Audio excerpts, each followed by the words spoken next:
வணக்கம். இன்றைக்கு நாம் ஒரு ம், ரொம்ப சுவாரஸ்யமான ஆளை பத்தி கொஞ்சம் ஆழமா பார்க்க போறோம். ஆமா.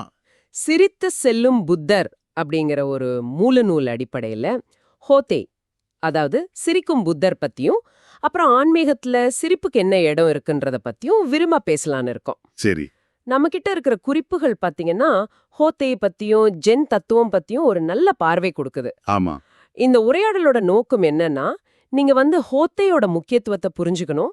அப்புறம் சிரிப்புக்கு ஞானத்துக்கும் என்ன ஒரு ஆச்சரியமான தொடர்பு இருக்கு. ஆமா.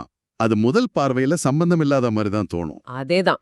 அதோட உலகத்தை துறக்கிறது, ஆனா உலகத்திலேயே வாழ்றது, இத பத்தின ஜென் பார்வை இருக்கே, அதோட நுணுக்கத்தை நீங்க புரிஞ்சுக்கணுங்கிறது தான். ரொம்ப நல்லா சொன்னீங்க.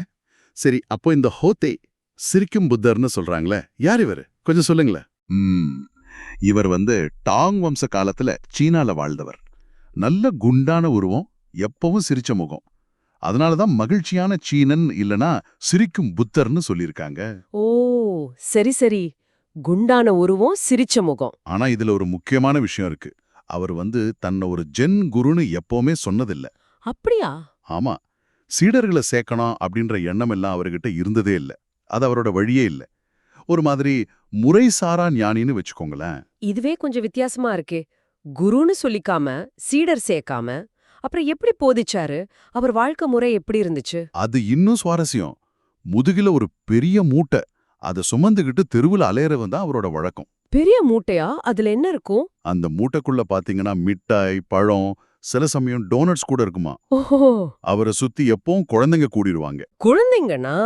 நிஜமான சின்ன குழந்தைகளா? நிஜமான குழந்தைங்களும் உண்டு. ஆனா மூடம் சொல்ற மாதிரி குழந்தைங்கிறது இங்க ஒரு குறியீடு. அதாவது எல்லா வயசுலயும் இருக்கிற அந்த குழந்தை மனசு மாறாதவங்க, அப்பாவித்தனம் உள்ளவங்க, அவங்க எல்லாரையும் குறிக்கும். அவங்களுக்கு இந்த இனிப்பெல்லாம் கொடுப்பாரு. இது ஒரு மாதிரி விளையாட்டுத்தனமான சேவை. ஒரு பெரிய மூட்டை, இனிப்பு, குழந்தைகள், இதுல ஏதோ ஆழமான அர்த்தம் இருக்கிற மாதிரி தோணுதே. சரி, அவர் மத்த ஜென் பயிற்சி பண்றவங்கள பார்த்தா என்ன செய்வாரு? அங்குதான் அவரோட அணுகுமுறை இன்னும் விசேஷமா தெரியுது. ஒரு ஜென் பக்தரையோ இல்ல பயிற்சி பண்றவரையோ பார்த்தார்னா சட்டுன்னு கைய நீட்டி, ஆமா, எனக்கு ஒரு பைசா கொடு அப்படின்னு கேட்பாராம். பைசா கேப்பாரா? ஒரு ஞானி எதுக்கு? பற்றின்மைய காட்டவா? இல்ல அதுவும் ஒரு காரணமா இருக்கலாம். ஆனா முக்கியமா இது பகிர்தல குறிக்குது. பகிர்தலையா? ஆமா. தங்கிட்ட இருக்கிற இனிப்ப பகர மாதிரி மத்தவங்கிட்ட இருந்தும் எதையாவது, அது ஒரு பைசாவா இருந்தாலும் வாங்கிக்க தயாரா இருக்காரு. குடுக்கறதும் வாங்கறதும் வாழ்க்கையோட ஓட்டம்னு சொல்ற மாதிரி. அது ஒரு டூ வே ஸ்ட்ரீட் இல்லையா? புரியுது புரியுது. அப்போ யாராவது அவர்கிட்ட, நீங்க இவ்ளோ ஞானியா இருக்கீங்க, ஒரு கோவிலுக்கு போய் மக்களுக்கு முறையா சொல்லிக் கொடுக்கலாமே அப்படின்னு கேட்டா, அப்போ என்ன சொல்வாரு? அப்பவாது கொஞ்சம் விளக்கமா பேசுவாரா? அங்கதான் ட்விஸ்ட். அப்போவும் அவரோட பதில் அதேதான். என்னது? எனக்கு ஒரு பைசா கொடு. அடேங்கப்பா, போதிக்க சொன்னாலும் பைசா கேக்குறாரா? ஆமா. ஏன்னா போதிக்கிறதும் கூட ஒரு விதத்துல பகிர்தல் தானே, அறிவை கொடுக்கறது. ஆனா அத கூட அவர் வழக்கமான ஸ்டைல்ல செய்யல. அவரோட ஒவ்வொரு செயலுமே ஒரு புதிர் மாதிரி தான். இது ரொம்ப ஆச்சரியமா இருக்கு. அவர் வாழ்க்கையில நடந்த ஒரு முக்கியமான சம்பவம் ஜென்னோட சாராம்சத்தையே காட்டுதுன்னு மூலம் சொல்லுதே. அத கொஞ்சம் சொல்லுங்களேன். ஓ, அது ஒரு அருமையான சம்பவம். ஒரு தடவை ஹோதை வழக்கம் போல மூட்டையோட தெருவுல போயிட்டு இருக்கிறாரு. அப்போ இன்னொரு ஜென் குரு, கொஞ்சம் சம்பிரதாயமானவர்னு வச்சுக்கோங்களேன், அவர் வந்துட்டாரு. அவர் ஹோதை கிட்ட நேரா கேட்டாரு, ஜென்னோட உண்மையான முக்கியத்துவம் என்ன அப்படின்னு. நேரடியான கேள்விதான். ஹோதே என்ன சொன்னாரு? ஏதாச்சும் சூத்திரம் சொன்னாரா? இல்ல விளக்கமா? அதான் இல்ல. ஹோதை ஸ்டைலே வேற. ஒரு வார்த்தை கூட பேசல. கேள்வி கேட்ட மறுகணம் தான் முதுகுல இவ்ளோ நேரம் சுமந்த அந்த பெரிய மூட்டை இருக்க, ஆமா. அத தொப்புன்னு தூக்கி கீழே போட்டாரு. அவ்வளவுதான், மௌனம். செயல் மட்டும்தான் பதில். அடேம்பா, பேச்சே இல்லையா? இதுக்கு என்ன அர்த்தம்? அந்த கேட்ட குருவுக்கும் புரிஞ்சிடுச்சு. இதுக்கு அர்த்தம் பற்றை துறக்கிறது. நாம சுமந்துட்டு திரியிற பாரங்கள், தேவையில்லாத எண்ணங்கள், பந்த பாசம், இதெல்லாம் தூக்கி எறியறது தான் ஜென்னோட முதல் படி. அதான் முக்கியத்துவம். அருமை. செயலிலேயே ஒரு தத்துவம். சூப்பர். சரி, அந்த மத்த குரு அடுத்து என்ன கேட்டாரு? இதோட முடிஞ்சுதா? இல்ல. அவர் அடுத்த கேள்வியை கேட்டாரு. சரி, இது முக்கியத்துவம்னா ஜென்னோட உண்மையான செயல் வடிவம் என்ன? நடைமுறையில ஜென் எப்படி இருக்கு? ஆமா, இதுவும் முக்கியம். தொறந்தாச்சு. அப்புறம் இதுக்கு என்ன பதில் சொன்னாரு ஹோதே? மறுபடியும் மௌனமா? மறுபடியும் மௌனம் தான், ஆனா வேற மாதிரி செயல். ஹோத்தே என்ன பண்ணாரு? சட்டுன்னு குனிஞ்சு கீழே போட்டாரே அதே மூட்டைய, ஆமா. அத மறுபடியும் தோள்ல தூக்கி போட்டுக்கிட்டாரு. போட்டுட்டு ஒண்ணுமே நடக்காத மாதிரி எந்த சலனமும் இல்லாம அதே சிரிச்ச முகத்தோட அவர் பாட்டுக்கு நடக்க ஆரம்பிச்சிட்டார். என்ன இது? இது இன்னும் குழப்பமா இருக்கே. முதல்ல தொறக்க சொன்னாரு, இப்ப மறுபடியும் தூக்கி வச்சுக்கிறாரே. இதுக்கு என்ன அர்த்தம்? இதுதான் ஜென்னோட முழுமையான பார்வை. பாருங்க, பற்ற தொறக்கணுங்கிறது உண்மைதான். ம். ஆனா அதுக்காக உலகத்தை விட்டு ஓடிடக்கூடாது. துறவுன்னா மனசளவுல பாரத்தை இறக்கி வைக்கிறது தான். வாழ்க்கையை விட்டே ஓடுறது இல்ல. அந்த மூட்டையை அவர் மறுபடியும் சுமந்தது எதை காட்டுதுன்னா, சொல்லுங்க. பற்ற துறந்ததுக்கு அப்புறமும் இந்த உலகத்துல வாழணும். ஆனா அந்த மூட்டை மேல எந்த பற்றும் இல்லாம அதோட பாரம் தெரியாம ரொம்ப இயல்பா சந்தோஷமா சுமந்துட்டு போகணும். அதுதான் செயல் வடிவம். உலகத்துல இரு, ஆனா உலகத்தோட பந்தத்துல சிக்கிக்காத. இந்த சமநிலை தான் ஜென். வாவ்! துறவுன்னா பற்றின்மை தானே தவிர தப்பிச்சு ஓடுறதில்ல. அருமையான விளக்கம். சரி, இப்போ இந்த சிரிப்புக்கு வருவோம். மூலம் என்ன சொல்லுதுன்னா, சிரிப்புங்கிறது சும்மா ஒரு சந்தோஷ வெளிப்பாடு மட்டும் இல்ல, அதுவே மதத்தோட சாராம்சம்னு சொல்லுது. இது எப்படி? ஆமா, ஓஷோவோட பார்வையில பாத்தீங்கன்னா சிரிப்பு தான் மிக உயர்ந்த ஆன்மீக நிலை. தீவிரமா இருக்கிறது இருக்கே, சீரியஸ்னஸ். ஆமா. அது அகங்காரத்தோட நிழல். எப்போ ஒருத்தர் தன்னை ரொம்ப முக்கியமான ஆளா நினைக்கிறாரோ அப்போ சீரியஸ் ஆயிடுவாரு. உண்மையான ஆன்மீக சிரிப்புங்கிறது மத்தவங்கள கேலி பண்றதில்ல. அது நம்மள பார்த்தே சிரிக்கிறதா இருக்கும். இல்லைன்னா இந்த வாழ்க்கையோட விசித்திரத்தை, சில சமயம் இருக்கிற அப்சத்தத்தை பார்த்து சிரிக்கிறதா இருக்கும். உண்மைதான். நாம கூட சில சமயம் நம்மள ரொம்ப சீரியஸா எடுத்துக்கிறோம் இல்லையா?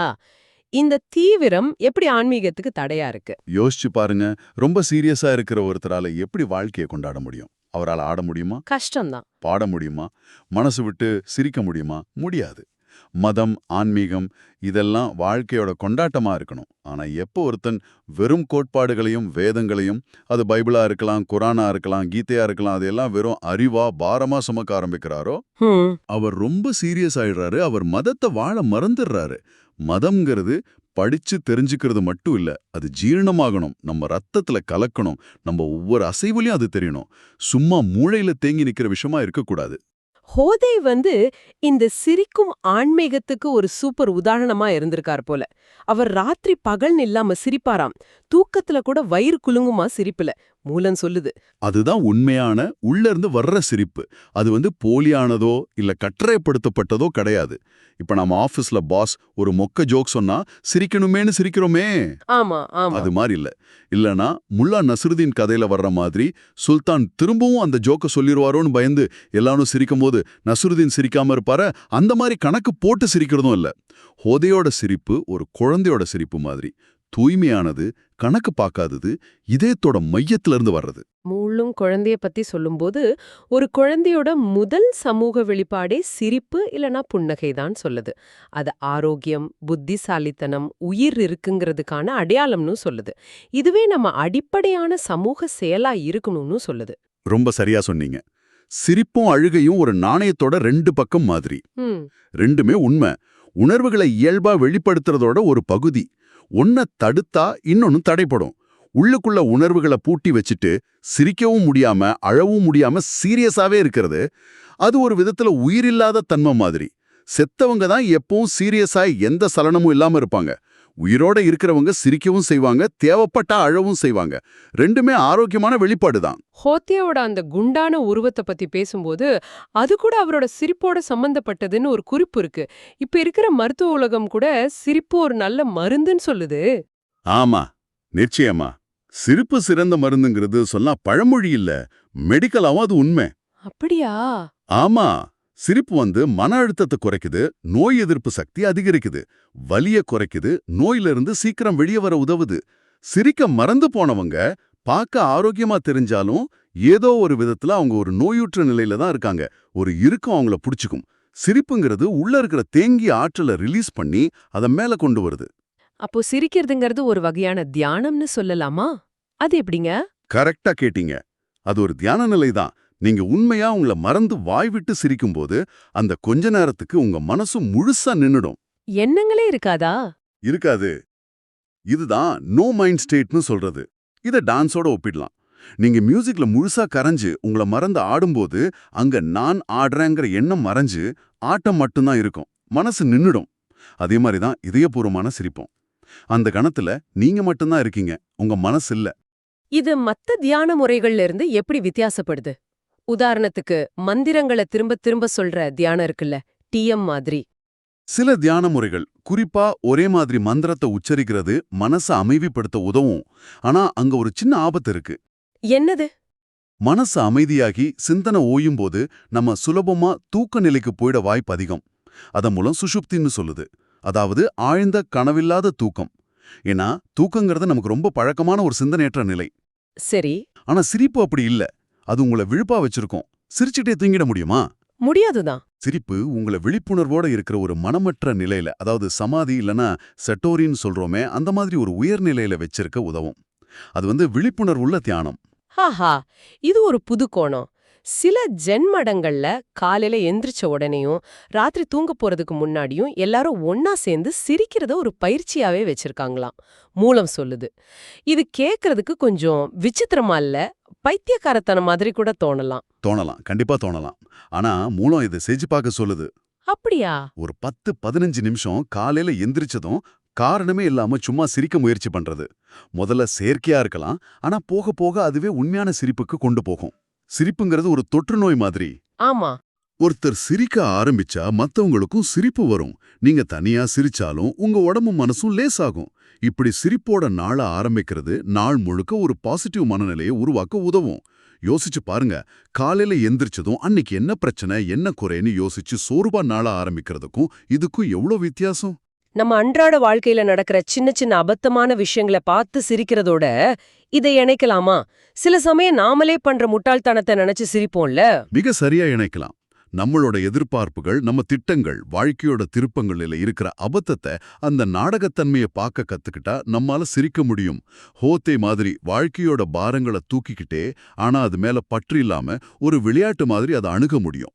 அப்படி சிரிச்சதுக்கு அப்புறம் வர்ற அமைதியில இந்த பிரபஞ்சமே நம்ம கூட சேர்ந்து மெதுவா சிரிக்கிற மாதிரி உணர முடியும்னு மூளை அழகா சொல்லுது.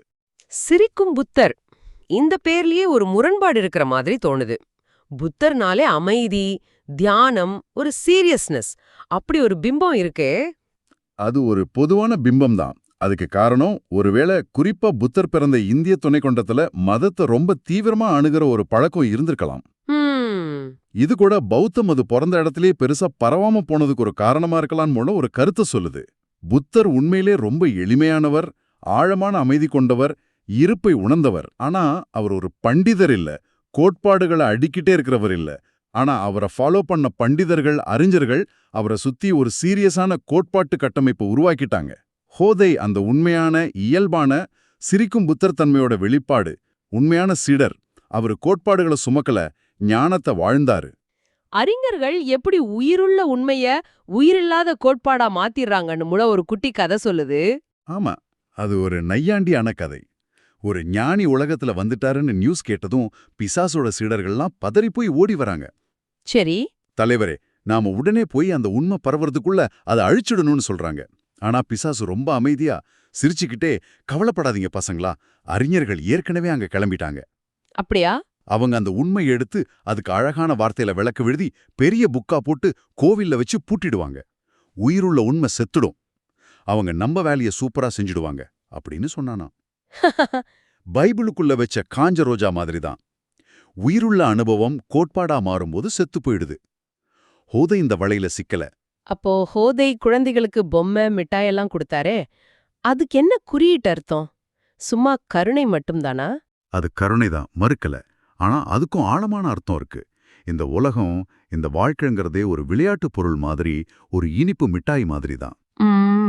அதை அனுபவிக்கலாம், ரசிக்கலாம். ஆனா அதுல ரொம்ப அதிகமா ஈடுபாடு வச்சுக்க கூடாது, அதுலயே மூழ்கிடக்கூடாதுன்னு சொல்றாரு. அது நிலையற்றது, அது உண்மையான ஆத்ம திருப்தியை தராது. இயேசு சொன்ன மாதிரி மனிதன் ரொட்டியால் மட்டும் வாழ முடியாது, இனிப்பால நிச்சயம் ரொம்ப நாள் வாழ முடியாது. அதெல்லாம் தற்காலிக சந்தோஷம்தான். அவர் ஜென் பக்தர்கள் கிட்ட ஒரு பைசா கேட்டதோட அர்த்தம் பகிர்தல்னு சொன்னீங்களே, அதை இன்னும் கொஞ்சம் விளக்கமா சொல்ல முடியுமா? தியானம் பண்றவங்க ஏன் பகிரணும்? தியானங்கிறது உங்களை நிறைக்கும் போது அந்த நிறைவு உங்கள்ட்ட இருந்து வெளியே வழிஞ்சு ஓடணும். அதுதான் பகிர்தல். ஓ. தியானம்னா எதையோ அடைஞ்சி அதை நமக்குள்ளேயே பூட்டி வச்சுக்கிறது இல்ல. உங்ககிட்ட அன்பு நிறைஞ்சா அதை பகிருங்க, புரிதல் ஆழமானா அதை பகிருங்க, ஆற்றல் பெருகினா அதை ஆக்கப்பூர்வமா பயன்படுத்துங்க, மத்தவங்களோட பகிர்ந்துக்கோங்க.